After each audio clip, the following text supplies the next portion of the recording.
पुरुषार्थ से प्रारब्ध। ओम शांति। आज का विषय है सहज योगी जीवन। संगम युग पर बाबा हमें सर्व खजाने देने आया है।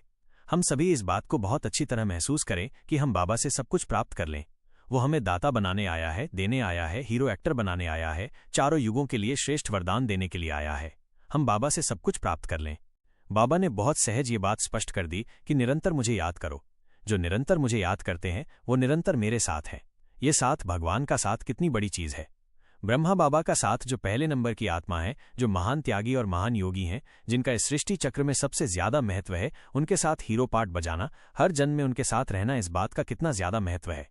तो हम निरंतर योगी बने, सहज योगी बने। जो इस समय सहज योगी बन जाएंगे वही 84 जन्म सहज रूप से जीवन व्यतीत करेंगे और यहाँ उन्हें अनुभव होगा कि वो हमेशा बाबा के साथ हैं, उसकी छत्रछाया हमारे सिर पर है। तो आइए हम सहज योगी बने। इसमें ही परम आनंद है। इसमें हमारी आंतरिक शक्तियां बहुत बढ़ जाती हैं, हम देने योग्य बन जाते हैं। सहज योगी, निरंतर योगी बनने के लिए हमें कुछ चीजें याद रखनी है, जैसे कि बाबा मेरा है, उससे बहुत ज्यादा अपनापन ऐसे महसूस करें जैसे संसार में कोई आपका अति प्रिय है, चाहे आपका बच्चा, पति, पत्नी, माँ बाप, जिससे आपका बहुत प्यार है। आप जानते हैं उससे कैसा अपनापन होता है, वैसा ही अपनापन बाबा में हो जाए। बस हमें लगे कि वो मेरा है। ये अनुभव प्यार को बढ़ाएगा और हमें सहज योगी बनाएगी। दूसरा बहुत अच्छा अभ्यास हम करते रहें, जो कि बहुत सरल है, जिसमें मेहनत भी नहीं लगेगी, और वो है भगवान मेरा साथी है। चाहे तो गीत गाते रहें सारा दिन कि भगवान हमारा साथी है, उसके साथ का निरंतर अनुभव होता रहेगा। ये भी योग में गिना जाएगा। और बहुत पावरफुल योग करने के लिए ये अभ्यास करते रहें कि बाबा मेरे सिर के ऊपर छत्र छाया है। तो चाहे उसको खुदा दोस्त बना लें, अपना परम प्रियतम बना लें, अपना साथी बना लें, लेकिन ये चीजें याद रखनी पड़ेगी।